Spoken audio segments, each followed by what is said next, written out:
to handle a national tragedy. Donald Trump rolling out the playbook after gutting government agencies, telling government workers to resign and take this fake buyout package, after Elon Musk forced out the head of the FAA.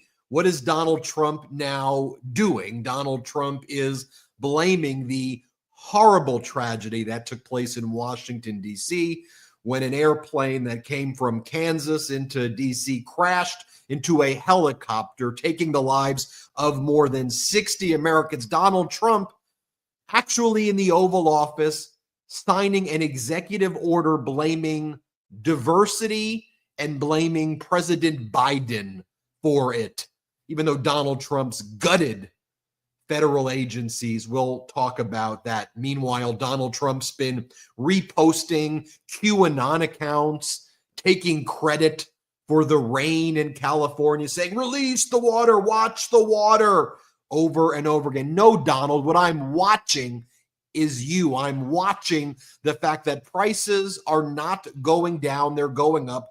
Housing is not more affordable, it's less affordable. There's not peace in Ukraine in 24 hours.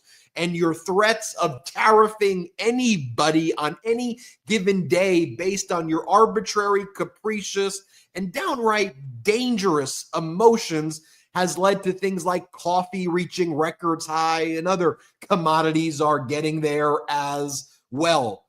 Donald Trump engaging in Kim Jong-un-like conduct and Putin-esque conduct as well. You know, he had Meta, used to be Facebook, enter into a settlement agreement with him to pay him $25 million for some ridiculous lawsuit Trump filed back in 2021 because Facebook exercised its discretion with a platform that it controlled to block Donald Trump back then. So they're now paying him $25 million, 23 purportedly to a Trump presidential library, right? It had to like double what ABC was paying, and then $3 million for legal fees. I guess this is a bribe by another name. Some may have an opinion of that, but I'll leave it to your opinion ultimately to make that determination. I'll also let you share your opinions about the confirmation hearings that took place, as you had Kash Patel, Tulsi Gabbard, and RFK Jr. All of those confirmation hearings were set by Republicans at once to try to jam these unqualified, incompetent, and dangerous people through. And again, to me, whether you're from a red state, blue state, Democrat, independent, Republican, whatever, you should want qualified people, not Hegseths or Gabbards or RFKs or Kash Patels. Dangerous, incompetent people. Also, the Federal Reserve did not lower interest rates, given all of the uncertainty right now in the economy caused by Donald Trump and that government freeze, even though it was blocked by a federal judge, another federal judge in Rhode Island, after Trump purported to rescind the OMB memo, but then his press secretary said, no, we were just rescinding the memo, not the freeze. That's what Caroline Levitt, 27-year-old Trump press secretary, had to say. The judge was like, so you mean you're not rescinding it? So we're going to issue a restraining order against you.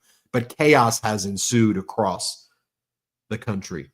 This is the MeidasTouch podcast. I'm joined by Brett and Jordy.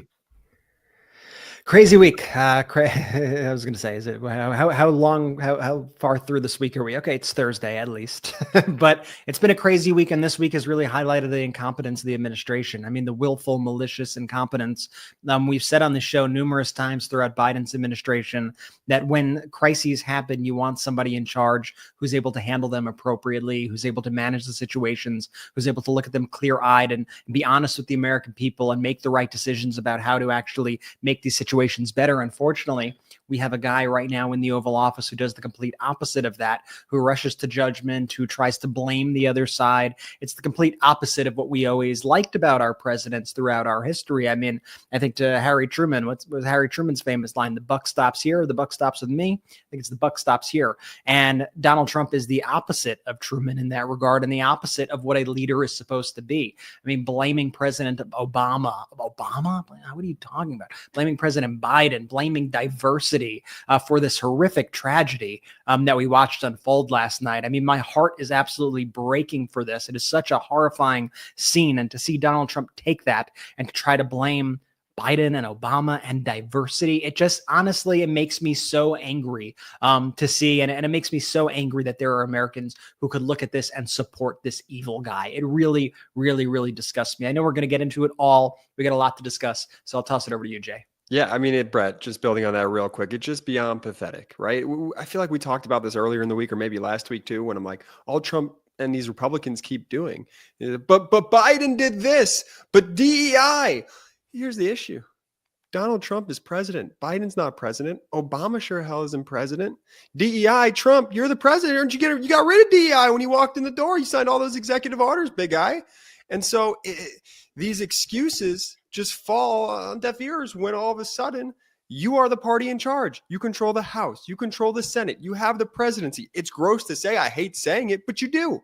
It's not Biden. It's not Obama. It's not DEI, Trump. It's you, Republicans. It's you guys that are causing this chaos and hysteria, and it's getting people killed.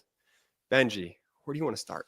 Well, why don't we start with Donald Trump posting a fact sheet? Let's start with last week, where Donald Trump posted a fact sheet on January 22nd, 2025, about the Federal Aviation Administration. And Trump says, fact sheet, President Donald J. Trump ends DEI madness and restores excellence and safety within the Federal Aviation Administration. Folks, whether you're a Democrat, Independent, Republican, red state, blue state, do you see excellence over the past 24, 48 hours, or do you see tragedy?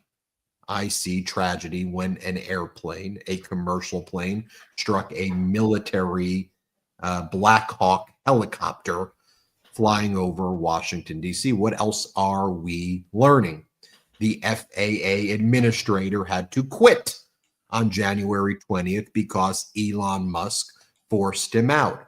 Also, Donald Trump put in place a very dangerous FAA hiring freeze, such that the Transportation and Infrastructure Committee, the ranking members who are the Democrats in the committee, before this incident, put out a statement how dangerous this was. Donald Trump also cut back and removed key air safety committees as well. Ben, I'd also just like to jump in for a quick second to explain briefly why Elon Musk forced out the head of the FAA right there. It was because the FAA was trying to fine Elon Musk around $600,000 for safety violations committed by Elon Musk's company, SpaceX. And I just want to bring that up because it is the complete problem with having this oligarchy set up right here and having these billionaires who have these other interests that they have to deal with, because it makes their decision making by its inherent nature corrupt, because Elon Musk cares about his companies. He doesn't care about the country. So Elon Musk had a personal tiff with this guy because this guy wanted to enforce what's the issue that we're all talking about right now? Air safety, aviation safety. And Elon Musk pushed back and made this guy quit because of that, pushed him right out. I just wanted to bring it up because it is like the epitome of the entire issue with this administration, Ben. I think it's a great point. Also, Donald Trump appointed Sean Duffy as the Secretary of Transportation. He got famous because he was on the Real World and then competed on the Real World Road Rules Challenge. You see him right there. He then parlayed that into a career as a MAGA Republican Congress member and then a Fox host who was hawking crypto a few weeks ago. Let's talk about some of the facts. Some of the facts that we're learning is that staffing was not normal at the airport tower in Washington, D.C., where the crash took place, according to a preliminary FAA report. While that news was breaking earlier, it was not shocking. Donald Trump and his administration have been torturing federal employees. That's what Project 2025 is all about, to destroy their morale, to break them, and to force them out. That's why they did a government spending freeze. And then they did what I think is a fake and also likely unlawful severance package, telling government employees, all of them, that if you resign immediately, you will be eligible for a buyout of your contract through next September, which I don't even think is a lawful use of appropriation expenditures. Number one. Number two, do you trust that Donald Trump is actually going to pay that? And three, when you look at the fine print, it seems to suggest that all that really does is say that you can still work remotely, but not that you're not allowed to, or that you can stop working, period. So there's a lot of shadiness there to begin with. But the overall point is you have all of this strain and chaos and pressure being exerted on the federal government. And, you know, a buddy of ours, Brett and Jordy, said, you know, when Elon Musk was destroying Twitter and there would be outages and delays and problems with it, it was Twitter. Okay. At the end of the day, it's a social media app. Yeah. But when you do that with the federal government, which regulates railroads and airplanes and food safety and health, well, then you get global pandemics, you get air crashes, you get railroad derailments, you get food shortages, and that's what's at stake. I want to show the clips, Brett, but I want to reflect on that for a moment. Yeah, and you know, there's this whole kind of the playing field is not even when it comes to these sorts of things. Because last night I saw a whole lot of these MAGA Republican types, these MAGA influencer types, when people started to bring up and realize, oh, wait, Trump got rid of this aviation safety board last week. Oh, wait, Trump pushed out the head of the FAA. Trump did all these things to intimidate staffers and drive staffers out. And now there are shortages at all these organizations where we need them. Like there was one individual who was in charge of both the helicopters and all the planes that were coming in at that airport, when normally you have multiple people monitoring both. And when people started to bring that up, you saw these MAGA influencers online who were like, how dare you? These liberal scum. How dare you speak like that? And how dare you rush to politics? And I agree, you shouldn't rush to politics in these situations. There are people's lives. It's important that you reflect on what is actually happening and that you are trying to act in the best interest of humanity. I agree entirely. But these are the first people out there, every single tragedy, to try to exploit it and take advantage of it. If someone as little as farted on a plane or a train during the Biden administration, these people would blame Pete Buttigieg. They'd blame Biden. They blame DEI every single time. That was their whole shtick. That's what they did for the past 4 years. Blamed Biden for everything, including the things that he managed very well. So now people bring up legitimate points about what is going on and what do they want to do. They know that they know the effectiveness of calling him out. And quite frankly, this is honest information. This is real information. This is information that could have truly had an effect on this situation and led to this incident. So they want to what? It's a threat to Trump. They want to silence you. So they want to try to mock you. They want to try to deride you. They want to try to act like you're a horrible human being. And that's part of their strategy as well. And so you have this uneven playing field where the second you start to speak out, these people are like, how dare you? How could you do it? And even, a lot of kind of journalist types and people like that speak out and are like, it's too soon for that. It's too soon for that. I'm sorry, it's not. We need to be speaking out about these issues. We need to be clear-eyed, and we need to understand that the actions that Donald Trump takes, it's not just a TV show. This ain't reality TV. This ain't the real world, Sean Duffy. I'm sorry. This is real life. This affects people's lives. And that's what enrages me so much. You can't just willy-nilly go, I'm going to get rid of the people at the FAA, because those people watch the planes and ensure that this doesn't happen. And this is going to continue to happen in various industries. There's going to be food incidents with health safety. It's going to affect everything because Donald Trump is incompetent and all he cares about is his bluster in front of the camera. And so we have to be calling it out every single day, and we can't let people silence us. So now he uses his position in the White House, the biggest microphone in the world and the history of mankind, to spread his vicious lies, his blame game. The irony is that he's speaking from the main position of power while taking zero accountability and blaming others. Dude, you are in charge. You're in charge. And not only are you in charge, your actions actually led to this. So let's take a look at what happened. So here is Trump during a press conference on the helicopter plane collision, blaming Biden and others. Let's play this clip. And then when I left office and Biden took over, he changed them back to lower than ever before. I put safety first. Obama, Biden, and the Democrats put policy first. And they put politics at a level that nobody's ever seen, because this was the lowest level. Their policy was horrible. As he's putting politics at levels that nobody's seen. Do you see the gaslighting right there? And doesn't that give you the vibes of his COVID press conferences? Folks, you've got nothing to worry about. Like a miracle, it's all going to go away. Actually, it's actually great. Things are good. Did you see the stock market? It bounced back. Just inject yourself with some bleach, everybody. This is all good. All good. It's China's fault, everybody. It's the China virus. Remember when he would do that routine? It's just the same iteration, perhaps worse. So then a reporter goes, so are you saying that this crash was caused by diversity? Because Donald Trump and his office were saying DEI, DEI, DEI did this. Then Donald Trump goes, it could have been. Here, watch this clip. Mr. President, on DEI and the claims that you've made, are you saying this crash was somehow caused and the result of diversity hiring? And what evidence have you seen to support these claims? It just could have been. We have a high standard. We've had a much higher standard than anybody else. I thought Donald Trump put out a press release saying that he got rid of the imaginary DEI boogeyman on January 22nd. He said it was restored. Excellence was restored. He fought with his imaginary DEI boogeyman. He claims he won the fake battle with the DEI boogeyman, and now he's blaming DEI still. Do you see these Putin-esque tactics here? I know, Brett, you do. I know, Jordy, you do. I know the Midas Mighty, you do, Brett.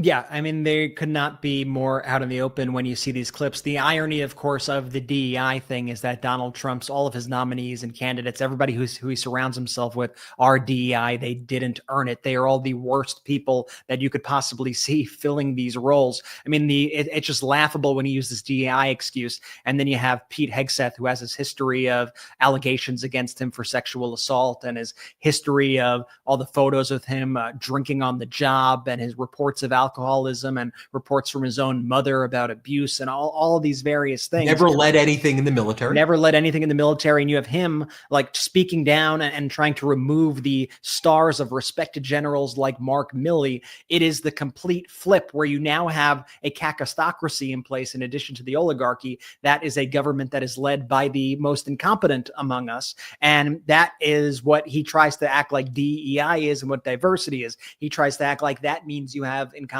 people, when we're seeing what Donald Trump's hiring process is like. It's bringing on the most incompetent people imaginable because he just wants lackeys, the same way Vladimir Putin just wants lackeys, the same way Kim Jong-un just wants lackeys. It's the same thing, different country, happening right here in the United States. And I feel like nobody defends diversity anymore because they're too afraid, because Republicans have made such an offensive. So let me defend it for a second, because what diversity, what the Republicans want to act like it is it's you're picking people for their skin color and that's it, and you're trying to fill quotas. But that's not what it is. If you actually want to speak about what diversity is, it's saying instead of just looking at this narrow group of people that you surround yourself with, like the Pete Hegseths, like the guy from the Real World MTV show, those people, maybe reach out outside of your bubble and see all these other groups out there, all these other people who have these lived experiences who may actually be a lot better than those people. But the fact is, there are a lot of people who are far more qualified than the people who have Donald Trump have chosen. And so they have to look down on them. So what Trump is now saying in all these press conferences is basically, and this is going to happen every single incident.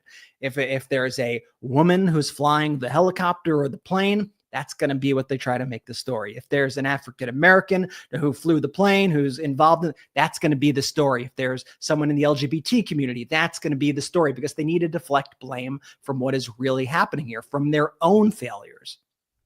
Absolutely. Diversity is their new buzzword too. It's like during COVID, what was it? It was experts, doctor, activist. Those are the things that they attacked. Now they're attacking the word diversity. They've evolved, right? They used to be CRT, and then they've slowly gone, honestly at a pretty quick pace, but they've gone more towards from these words that were like code words for it to now they're like going closer to it. And the further we get, the more it's going to get really, Well, when you listen to the Hegseth comments, I mean, he just flat out said, I don't want women in the military is basically what Hegseth had said on tape there. They say the quiet parts out loud. It's disgusting. When you look at Donald Trump during these press conferences, does he work?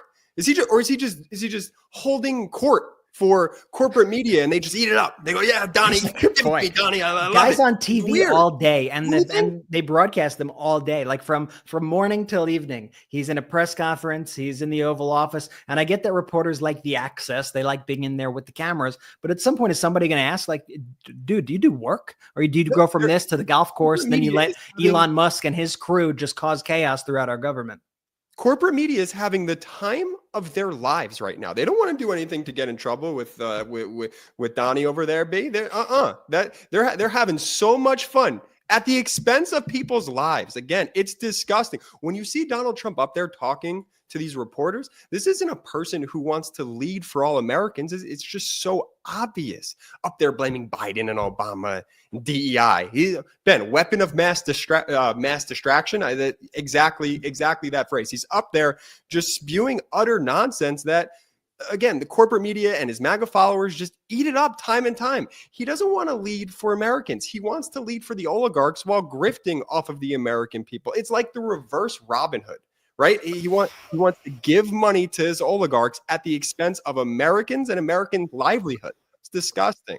What do you think MAGA Republicans were focused on today? What do you think their top issue was? Of course, what all Americans are worried about right now is their prices are going up, as eggs, if you can even find them, are skyrocketing, as your coffee prices are going through the roof, as you're worried because of the war that's taking place in Europe and Ukraine that Donald Trump said he was going to fix in 24 hours, and the war spreading to Europe as people are worried that Trump's going to impose these tariffs on Canada and Mexico, and we're going to be embroiled in a devastating trade war against countries that should be our closest allies, as people are worried Donald Trump saying he's going to impose tariffs on the semiconductor industry in Taiwan, our ally, playing right into China's hand. Americans, I know, are very focused on whether or not Donald Trump will appear on Mount Rushmore. I'm being sarcastic, of course, but that's the MAGA Republicans' priority. MAGA Republican Anna Paulina Luna introducing legislation to put Donald Trump's face on Mount Rushmore. Quote, his remarkable accomplishments for our country and the success he will continue to deliver deserve the highest recognition and honor on this iconic national monument. Mount Rushmore, it's a timeless symbol of our nation's freedom. He deserves to be remembered along the greats like George Washington, Thomas Jefferson, Abraham Lincoln, and Theodore Roosevelt. That's what they're doing at the same time of this national tragedy, while Donald Trump is also making QAnon posts and reposting QAnon accounts. Donald Trump posting this is the QAnon one. And it is like, if you go and look at Spiritual Street Fighter 17, WWG1GA, where we go one, we go all. Donald Trump is reposting her. Donald Trump is also making, there it is right there, Watch the Water. Donald Trump Watch the Water, by the way, was a Q drop this week. I saw this. It was, Q occasionally, the mysterious figure who leads QAnon released a drop, and they said, watch the water. And it was about Donald Trump turning on the rain in California, the big faucet in California that all the water came from. I mean, the stuff is like, they think that Canada borders California on the north. That's what they think. And that right there in the northwest where California borders Canada, this is what they think. there's a faucet.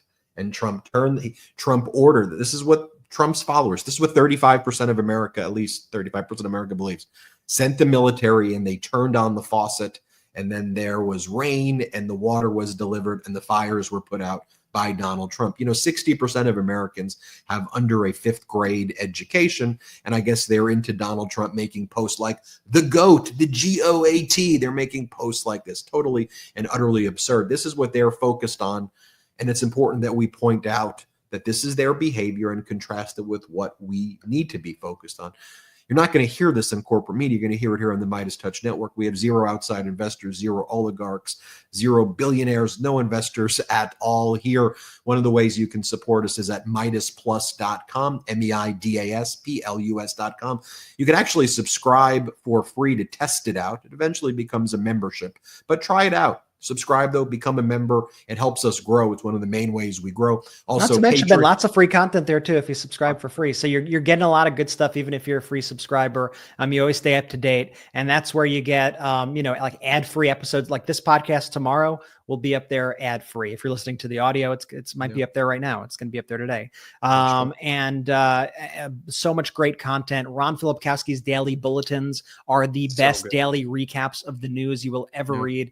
Check them out at MeidasPlus.com. I wouldn't recommend it so strongly unless I really believed in it, and I really believe this is a great product that you will all enjoy. We got patreon.com/MeidasTouch. That's where we hold our meetings, our Zoom meetings. And it was great to meet with everybody earlier this week. Thanks for seeing it. We'll do another one very soon, but it was so great to see everybody at that meeting. Subscribe right now. We've got a lot more show. Don't worry. Don't go anywhere. We'll be right back after this pretty quick break.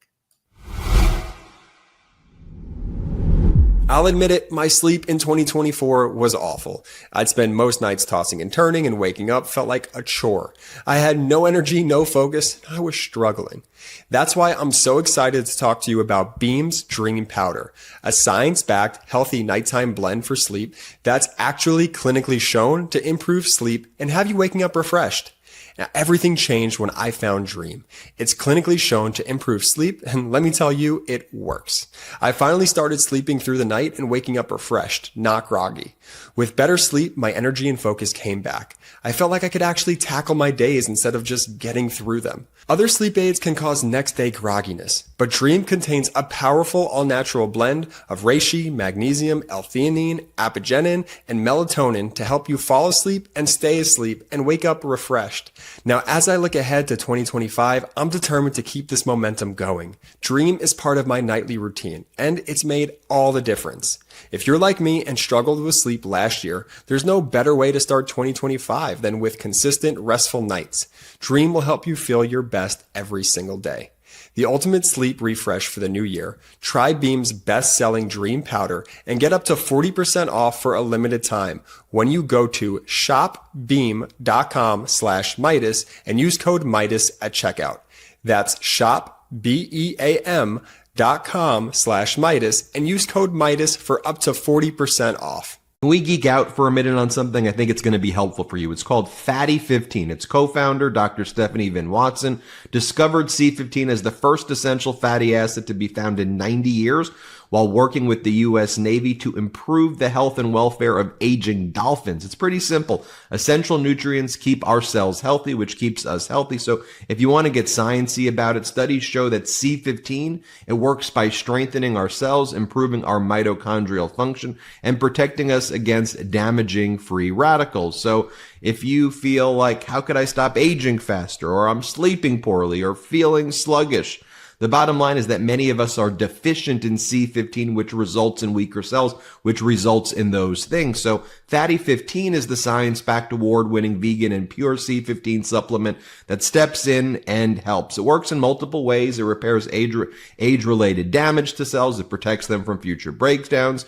It boosts mitochondrial energy output and activates pathways in the body that help regulate sleep, mood, natural repair mechanisms that support our overall health. So deeper sleep, smoother functioning joints, healthier hair, skin, and nails.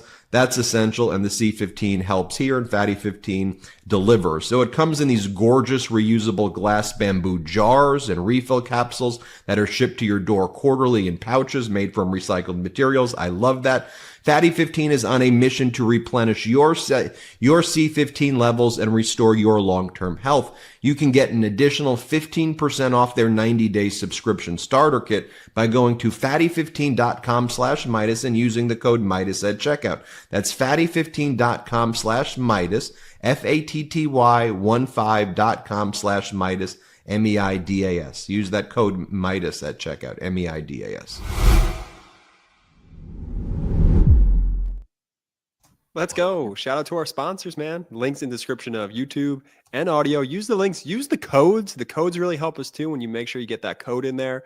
Beam's back. I love Beam. Beam's back on the network. So show them some love. Fatty 15 is wonderful as well. If you're in the market for that stuff, check it out. Work out the deals really hard for y'all. And I really like both those products. Benji, where to next? We go to the Oval Office next, and let me show you what was going on there. And Brett, to your point, I know corporate media, they salivate for this. This is what they live. This is what they live for. It's a great point by me. It was definitely my point. Well, by the way, I mean, Brett's new TikTok emergence as really good.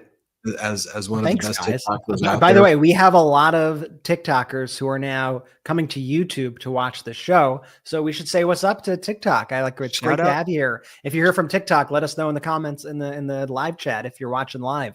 Love seeing you here. This is awesome.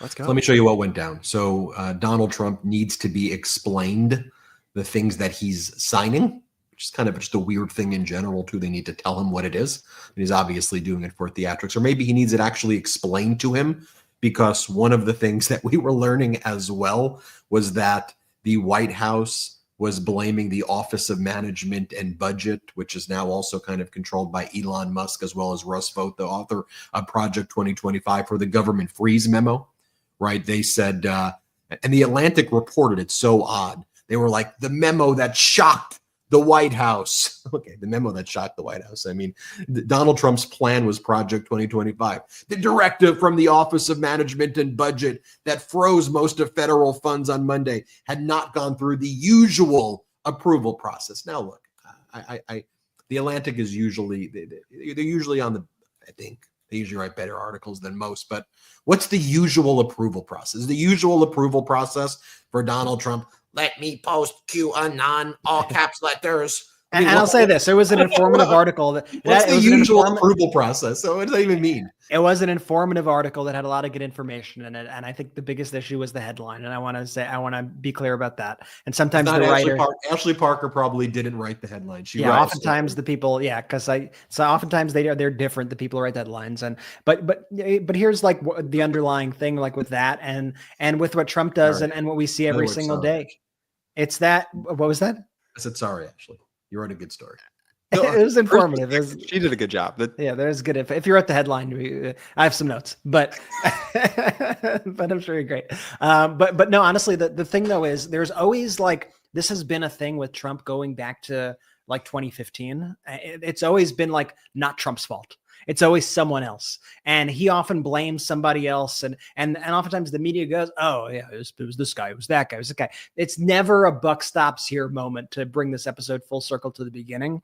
And that's what drives me crazy. And so anytime that the media gives credence to that idea of like, oh, it's just this person who went rogue and destroyed the entire system, I'm like, okay, so is he the president or is he not the president? Like, what are we doing here? We need to hold him to the same standards that we'd hold anybody else to. Not less standards, that's for sure. And that's just why I want to make sure that everyone's doing that.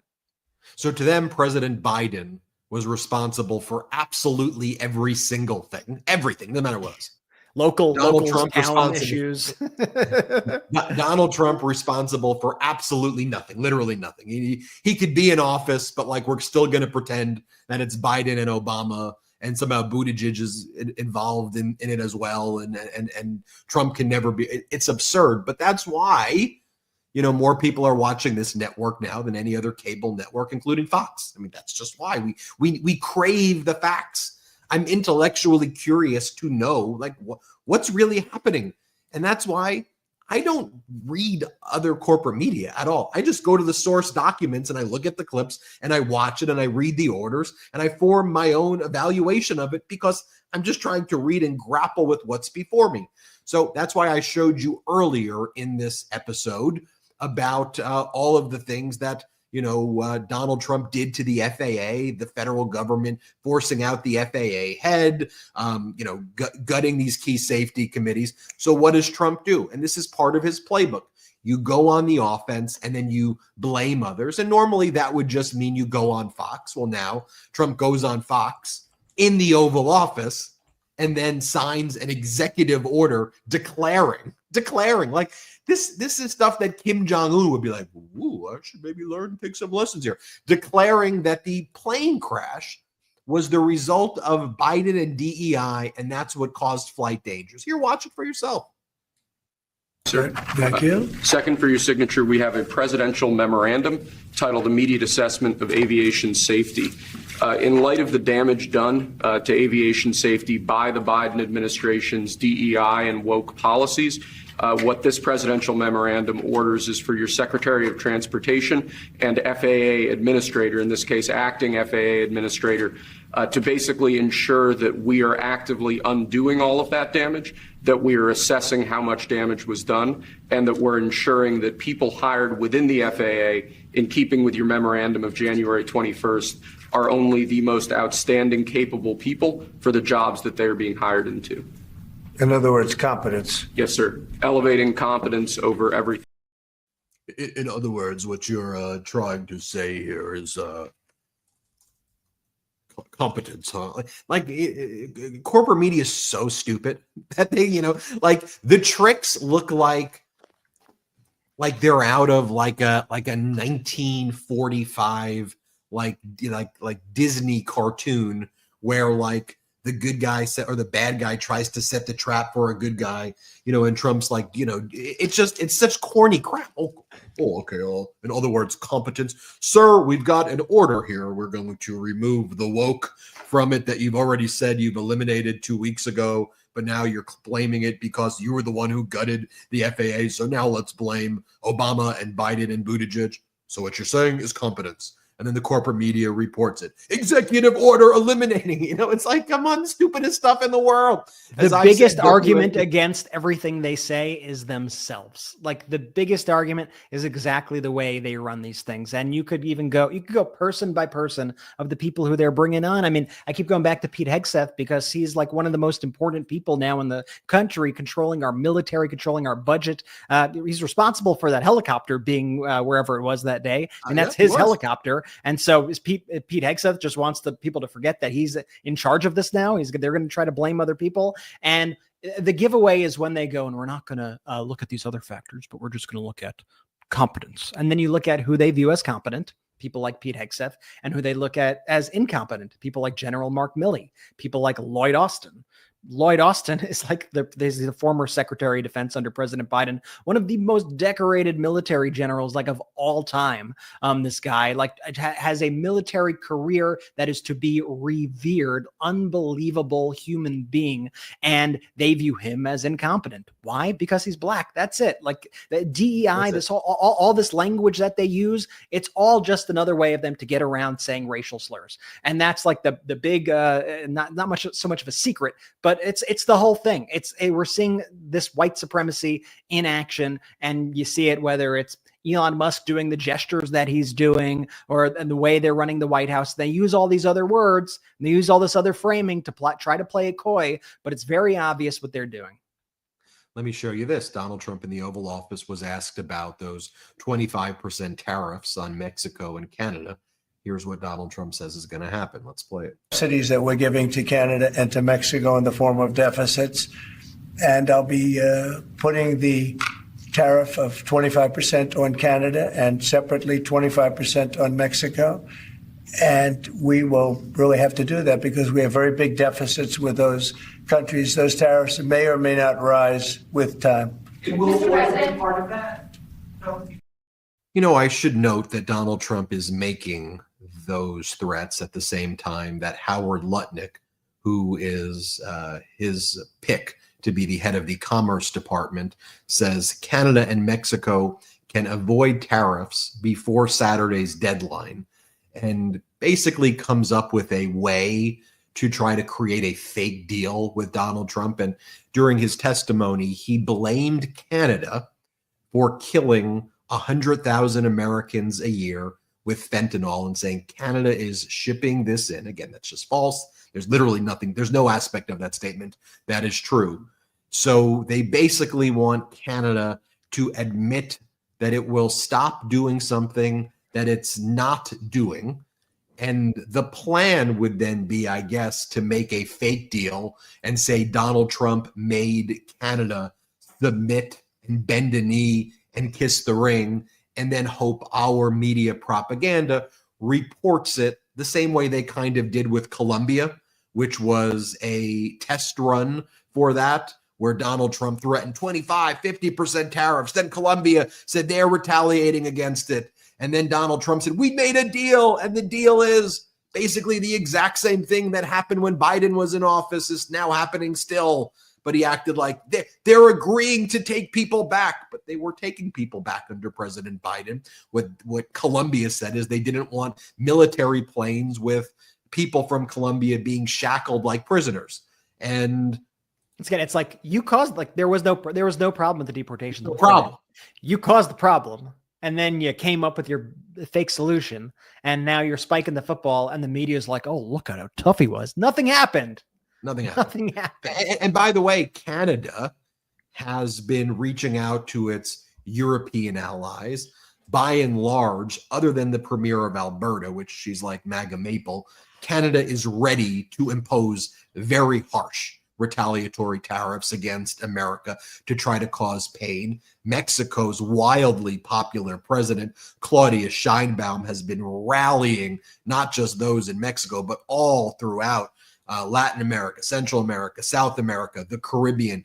They held a meeting today as well. They're ready to go, and they're going to be turning more towards China for help, who's the big beneficiary of this all. You have France meeting with the leader of Denmark, and France and other European allies within Denmark are committed, they're floating at least, but likely committed to sending ground troops into Greenland to protect it against an American invasion. The world is uniting against Donald Trump. And the thing there too is those populations have been prepared for the assault on them by Donald Trump. So they're ready for shared sacrifice because they've been learning about this. They understand the threat by and large. Now, in America, because our corporate media has bent the knee, kissed the ring, put on their knee pads, what have you, people here are not ready, I think, by and large. Those who watch the MeidasTouch network are, for what's about to take place. The mere threat of Colombia's retaliatory tariffs and tariffs on Colombia led to a skyrocketing of coffee prices and also gas prices to start to, and the tariffs didn't even happen.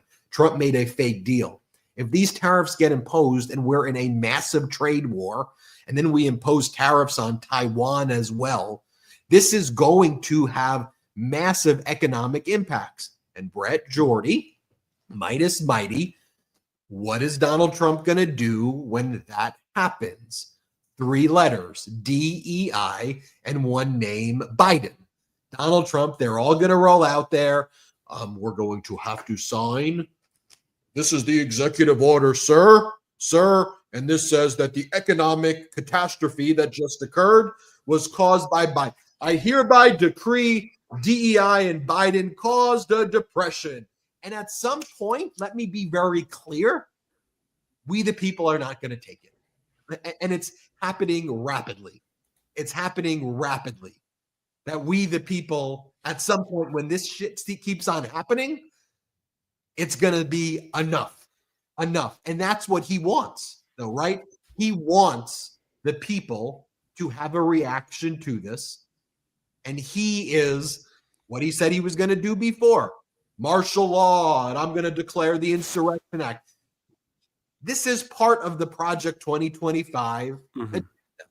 Elon Musk said, this was during the election. I did how many reports, Brett and Jordy and Midas Money, did I did on this? I said, folks, they're saying that they want to cause economic hardship. Right. They're saying, literally the quote was, we want to inflict economic hardship. Hey, union folks, Elon Musk's literally saying he doesn't believe in your existence.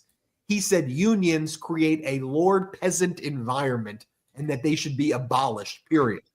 Sorry, Brett, for that rant. No, Ben, real quick. There's only so many times Trump could really go to the Biden well. At least so I thought. And then all of a sudden today he was rolling out that it was Obama's fault, that the plane crash was somehow Obama's fault. So it doesn't look like they've advanced their talking points at all, at least Trump and these MAGA Republicans, on how they're going to deal with disaster. Like, they're sure as heck never going to take accountability.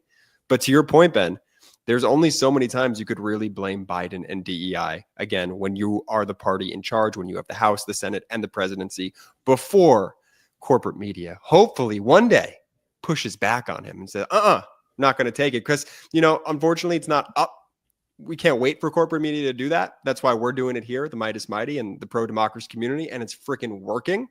But I just want to see somebody have the stones one day to finally push back on them. Here's the thing. You're assuming an electorate that uses common sense. You're assuming a rational electorate. And it's just not what we're dealing with. Like, it just isn't. So, like, yes, they're going to go back to the same well every single time. And the same people are going to parrot the same shit every single time. And they're going to try to play this like it's football or something. They're going to play it like it's sports. They're going to just do exactly what they've been doing. You're going to have all these people, the Charlie Kirks, the Tim Pools, the you name it. They're all going to be spouting this BS and turning everything into these same wars. It's the same game they play every single time. And so our goal is to be louder megaphones than them and to find the people who aren't so entrenched in that cult and to pull them out of it gradually, right? So we already saw, because there are a lot of people who voted for Trump this time who aren't just the MAGA cultists. And we have to understand that there are people who voted because, like a lot of young men, this is something that we were raising the alarm on quite a lot. A lot of them voted because they viewed their lives as they were getting stiffed, in their life, that they had this promise of America, of the American dream, that you are going to live a better life than your parents, and you are going to be richer than them, and you are going to have more opportunities. And they grew up in an environment where that's not the case. And turning to Donald Trump sounds counterproductive. And I agree, it's the opposite of what you want to do if you want to solve those issues. But they found some sort of camaraderie in this that made them feel powerful, that made them feel like, okay, this is a community that accepts me, and they actually make me not feel like a piece of crap, right? There are people out there who are still persuadable who voted for Donald Trump. So I think it's the goal of us, of this entire community, to be in full persuasion mode every single day and highlighting the chaos. And we already see, the more people see what Donald Trump's action, because campaigning is different than governing. And the more people see what Donald Trump is actually doing, especially now because his actions are not going to only be seen by his people. They're going to be shown on these networks, right? Whether the networks give them good coverage or bad coverage, people are going to be seeing these crazy actions every day. But we saw in 1 week his approval rating go down like quite a bit. And we saw a big backlash to like all of his signature policies. We saw this right off the bat. And so, Ben, I don't want to step on you because I know you wanted to get into this also. So let me know if we should show some of this data or if we should hold on it. But the point is, when people actually are seeing what Trump is doing, a lot of people will not like it, but they will only not like it if we don't give up, if we don't quit. And there are so many people right now, I'm not saying this community, but like a lot of people in the Democratic Party right out there, right, who just sort of seem defeatist or seem like, oh, in order to win people over, we need to be more like them. And we need to like make our policies more MAGA and things like that. And it's just like such the wrong way to work about it. Like, have your values, speak loudly and proudly about them, and actually fight for something. Like, that's what people want. People want fighters, and we all need to be fighting for our country. If that cavalry is not going to come from these party infrastructure and from leaders like that, we're going to be the ones who have to take it on. Ben, I can't hear you right now. I'm not sure if you're muted. But I just wanted to add this there, Brett. Dem leadership needs to step up. Like, to your point exactly there, Dem leadership needs to figure out a way to combat the Biden, the DEI, with just strong friggin' messaging. This community is doing amazing. The pro-democracy community is doing great speaking out and putting that down. But I need to see it out of Dem leadership. Can you hear me now? Yeah, you're good now. Perfect. Well, why don't we take our last quick break of the show? Brett will go over that data. We'll go over Donald Trump being asked a question about, well, you said you were going to cleanse or clear out or just get rid of the whole Gaza situation, that you were going to cut this deal with Egypt and Jordan. But it turns out that they're saying there's no deal. We're not doing that. We don't know what he's even talking about. And Donald Trump's like, they're going to do it. Just trust me. They'll do it. We'll talk about that. We'll talk about some data. Reminder, patreon.com/MeidasTouch is where you get to do Zoom meetings with us, secret links, get to meet with us. And then MeidasPlus.com, led by our editor-in-chief, Ron Filipkowski. You can subscribe for free at MeidasPlus.com. So you might as well just subscribe for free. Test it out, try it, a lot of free content. And look, we don't have outside investors, so we'd like you to become a paid subscriber, but you can try it out, become a paid subscriber, do whatever you want to do. We're just grateful that you're a part of the Meidas Mighty either way. Let's take our last quick break of the show. Muscles are vital for movement and play a key role in supporting the vascular system. The calves, often called the second heart, help pump blood against gravity, aiding circulation throughout the body. By using a standing desk and incorporating movement accessories, you are more likely to engage these muscles, promoting improved blood flow and overall health. If you work in front of a desk like I do, you've probably experienced the frustration of sitting for long periods. I seriously thought this would be a lasting problem until I discovered this episode's sponsor, Uplift Desk. Uplift Desk is at the forefront of ergonomic solutions, promoting better posture and health through adjustable standing desks designed to help you live a healthier lifestyle. Plus, they offer amazing accessories to keep you moving throughout the day. My personal favorite, the under-the-desk treadmill, which I have right here. It's a game changer for staying active while I work. Standing while I work gives me more room to move, which gets my creative juices flowing and helps me stay productive. I'm more focused and I'm more alert, and I've noticed I have so much more energy throughout the day. The best part, Uplift Desk lets you customize your desk with more than 200,000 configurations to suit your style and needs. Their desk configurator helps you build a complete workstation, including storage, seating, and even wire management. Make this year yours by going to upliftdesk.com/Meidas and using our code Meidas, that's MEIDAS, to get 4 free accessories, free same-day shipping, free returns, an industry-leading 15-year warranty covering your entire desk, and an extra discount off your entire order. That's upliftdesk.com/MEIDAS for a special offer only available at our link. Start 2025 right. Stand, move, thrive with Uplift Desk. Sometimes figuring out dinner can feel like solving a puzzle. By the time you've decided what to make, the night's over and you're reaching for ramen again. Sound familiar? That's why I love Home Chef. They make dinner time simple, delicious, and stress-free. Home Chef delivers fresh ingredients and chef-designed recipes conveniently to your doorstep to simplify your cooking experience. Whether you prefer classic meal kits with pre-portioned ingredients, quick 30-minute recipes, oven-ready options, or even microwave meals, Home Chef has something for everyone. Plus, their dedicated family menu is a lifesaver for busy households. Here's why I love it. The recipes are easy to follow, the ingredients are always fresh, and the meals are consistently delicious. I recently tried their creamy chicken pasta bake. It felt like restaurant quality, and I made it at home for under 30 minutes. No stress, no guesswork, just great food. Users of leading meal kits have rated Home Chef #1 in quality, convenience, value, taste, and recipe ease. And now they've launched their 5-ingredient meals, super simple recipes that use just 5 fresh pre-portioned ingredients to make your prep even easier. For a limited time, Home Chef is offering our listeners 18 free meals plus free dessert for life and free shipping on your first box. Wow. Go to homechef.com/Meidas to claim this amazing offer. That's homechef.com/Meidas, MEIDAS, for 18 free meals and free dessert for life. homechef.com/Meidas. Must be an active subscriber to receive free dessert. Try Home Chef today. Your future dinners will thank you. That is just an absolutely absurd offer by Home Chef.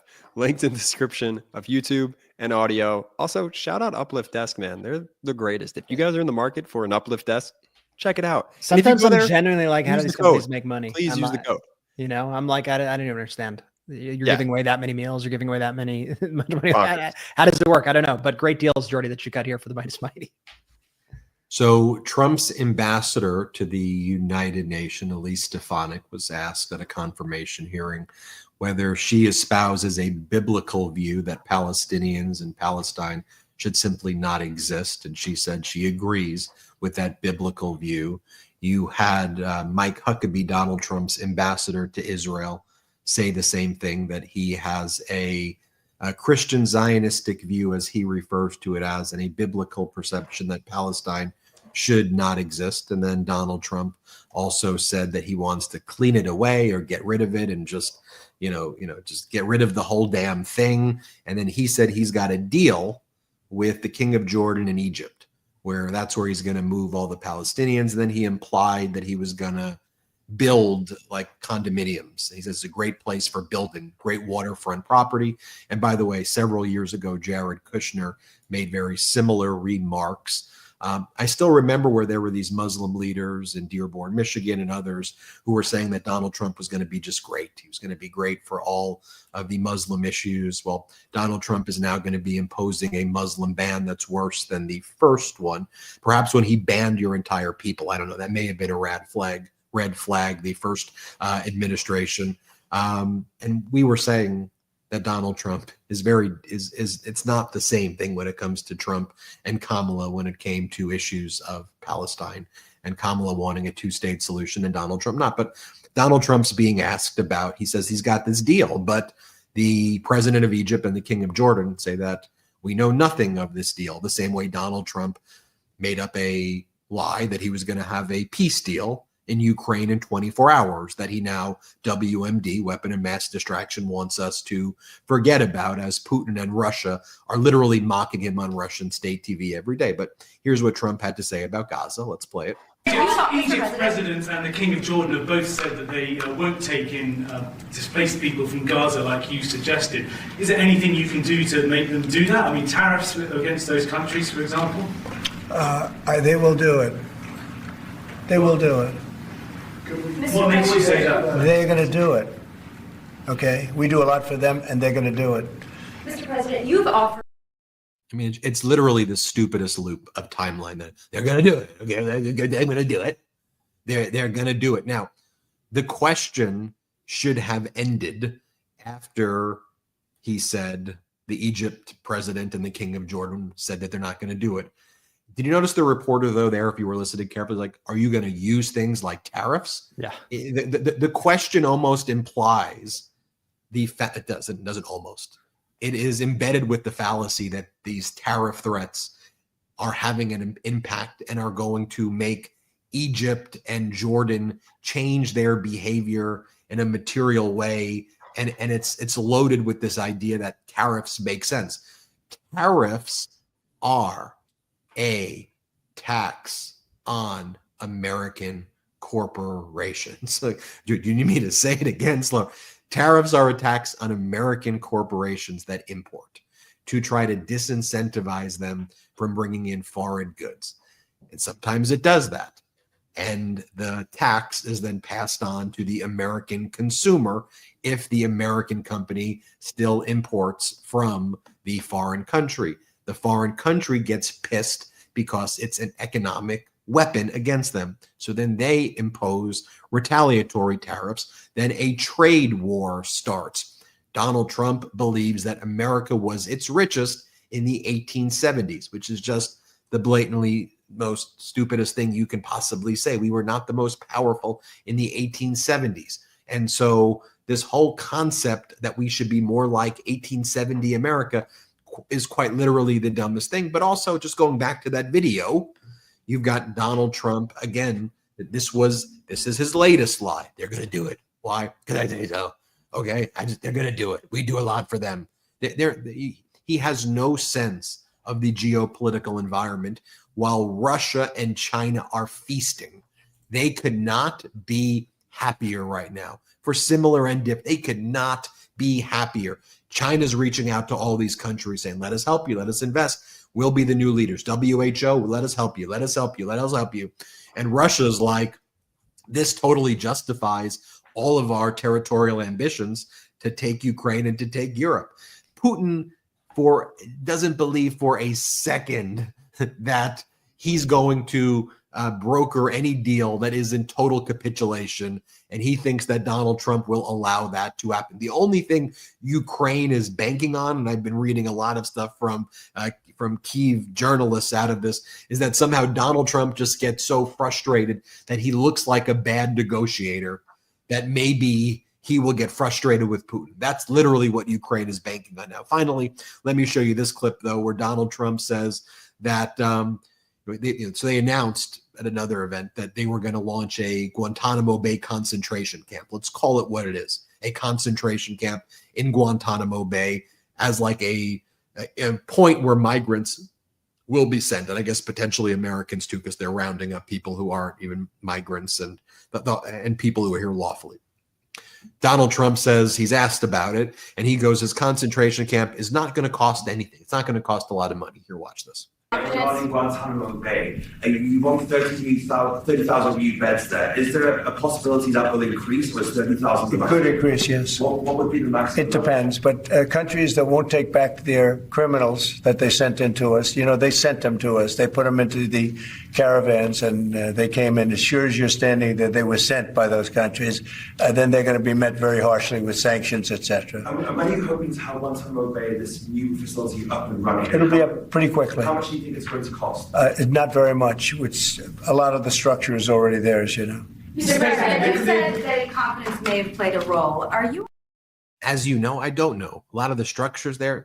Look, I think you could probably ask Donald Trump any question about any topic, and he will respond with a ridiculous answer. I mean, I think you can literally ask him.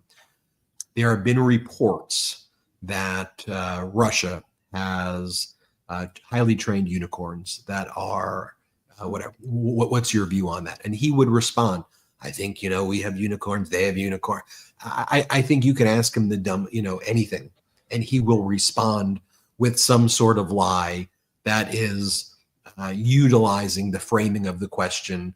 It's absurd what he's saying there, that it's not going to cost anything, like a miracle, it's all going to go away, was his COVID. All of this is like what we predicted here. Conservative estimates were that Donald Trump was going to add $5 to $7 trillion in debt. I was saying, well, that's what he did last time, $8 trillion.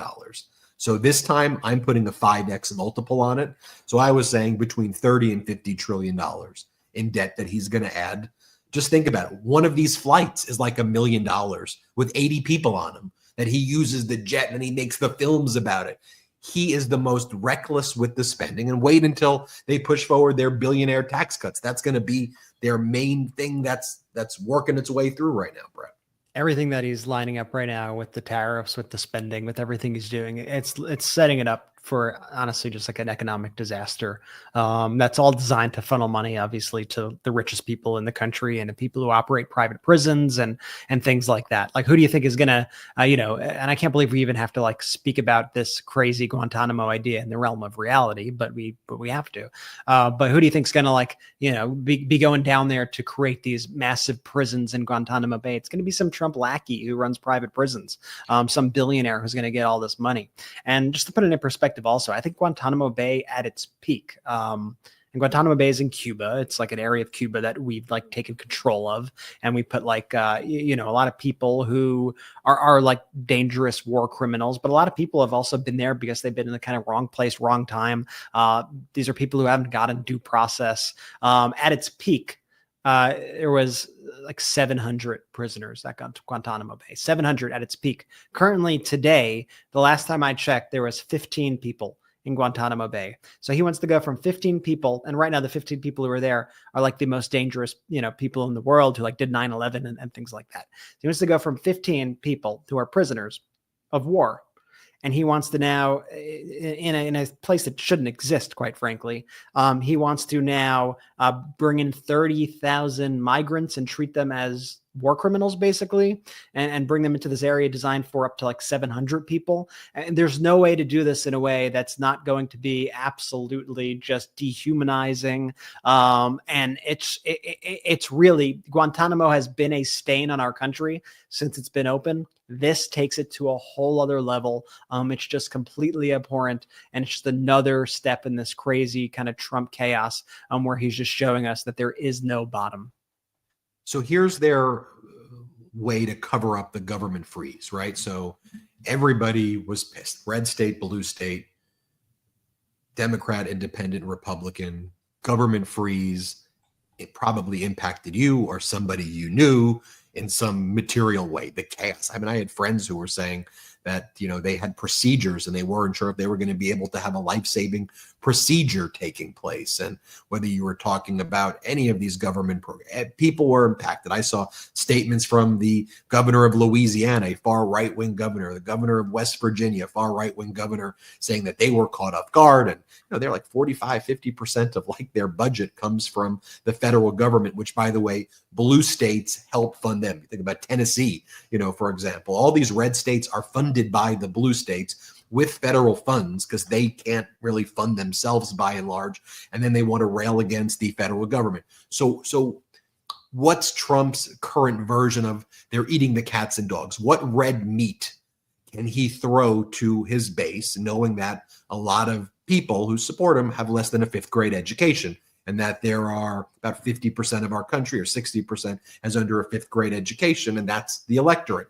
So what they came up with was that they needed to do this because Biden was putting $50 million or tens of millions of dollars and sending it to Hamas.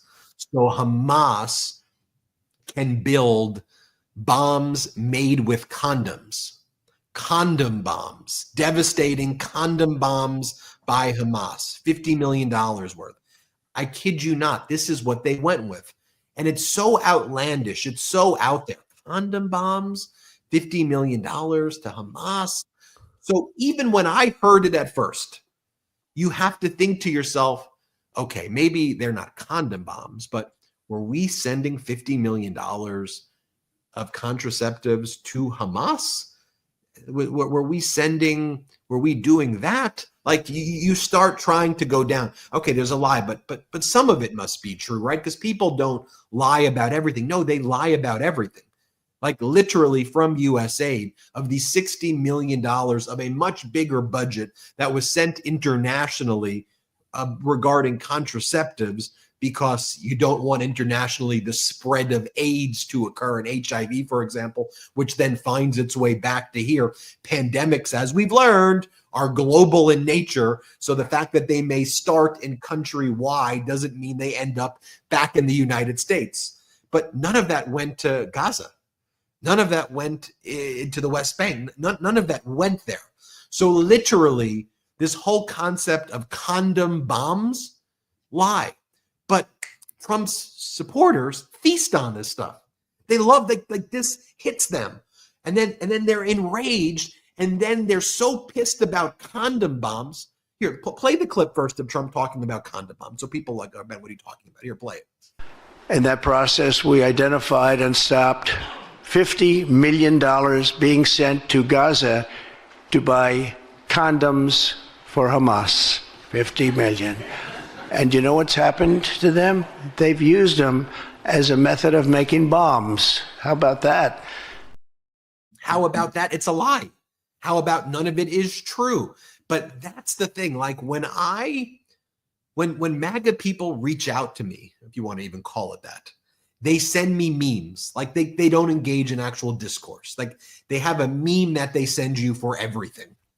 And then then the new meme is like a photo of Biden with Hamas and then condoms. And then it's like a meme like that.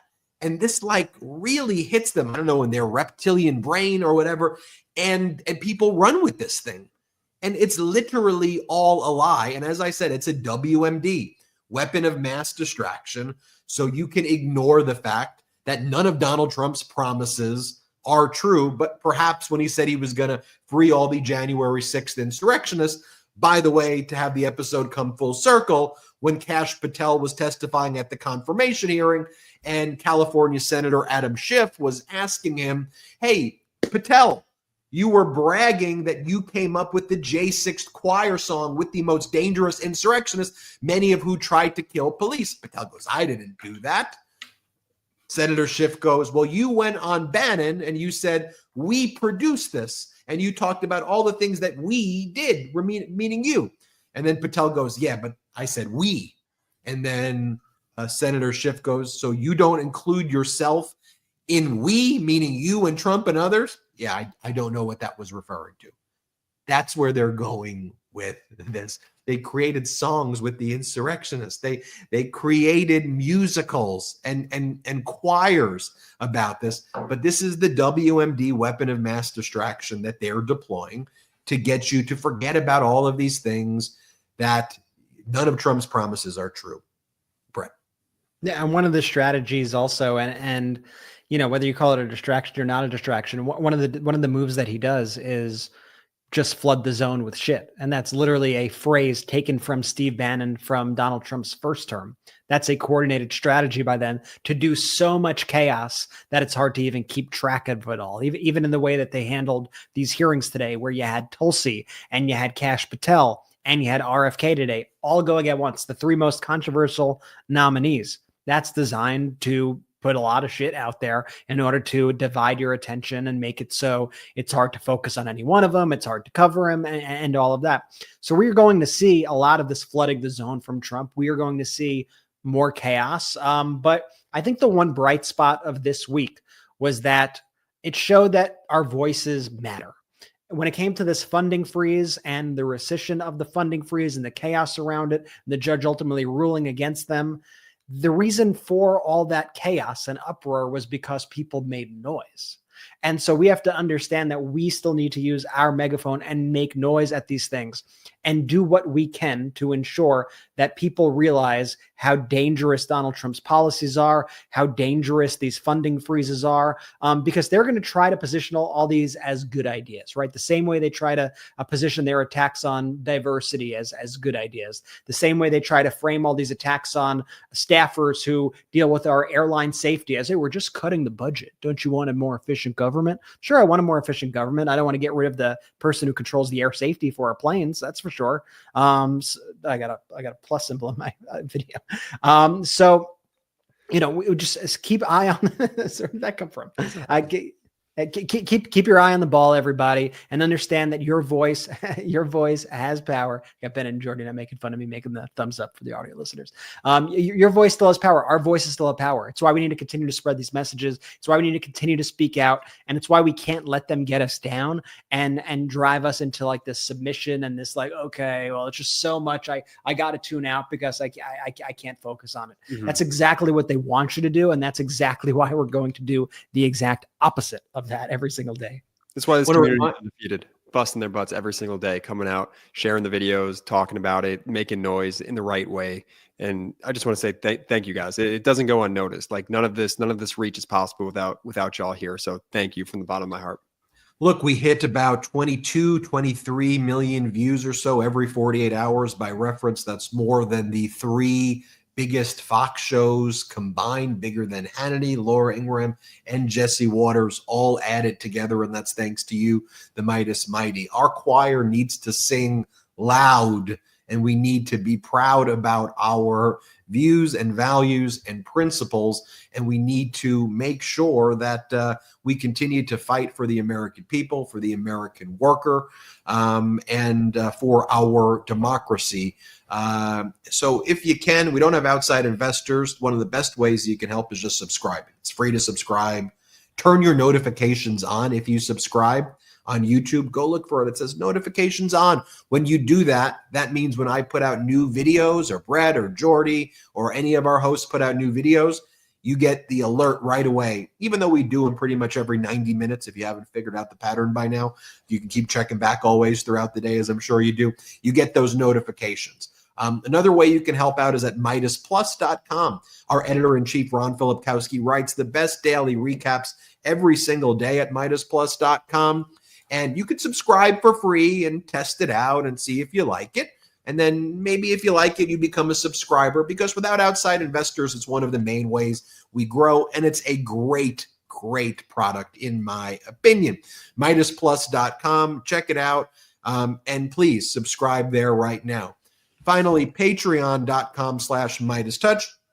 A great destination where we do our special Zoom meeting. So if you want to meet Brett, Jordy, or I when we hold these meetings, that's a great place to do it. Also, there's a tier of membership on patreon.com/MeidasTouch where you can become an honorary producer and your name shows up on the MeidasTouch podcast live. You get to see your name there. It's forever etched in history. And we'll show that at the end. I feel like I'm at the Oscars. Meant to do this one. Stays in the pot. The Oscars, and I'm getting the signal. All right, Ben. Wrong button. Wrong button. Anyway, those are our honorary producers right there. Thank you to all the honorary producers. Patreon.com/MeidasTouch. Meidas Mighty. Oh, mods, to all of our mods, thank you so much for all the work you put in. And to all the Meidas Mighty out there, thank you for all the work you put in each and every day for our democracy, whether you live here in the United States or abroad. It's important that we stand in solidarity with each other for democracy, for peace, for freedom, for love, compassion, and empathy. We're here together. We're all in this together. We'll get through it together, and it'll feel very, very sweet when we do. Thank you, everybody, for watching this episode. Oh, hit subscribe to not just this, subscribe to the audio podcast as well. So wherever podcasts are available, just search MeidasTouch Podcast. It goes a long way to help us when you subscribe to the audio. Even if you don't listen on audio, which you should listen to it on audio, subscribe there. Audio listeners, go to the YouTube, subscribe, help us on all of the platforms. Thank you again. We love you. We're grateful for you. We appreciate you. Jordy, you got it. Shout out to the Meidas Mighty. The Meidas Mighty standing strong against the fascists. We sing our song. We will get it right whenever. Love this video? Continue the conversation by following us on Instagram @MeidasTouch and help us blow past 750,000 followers.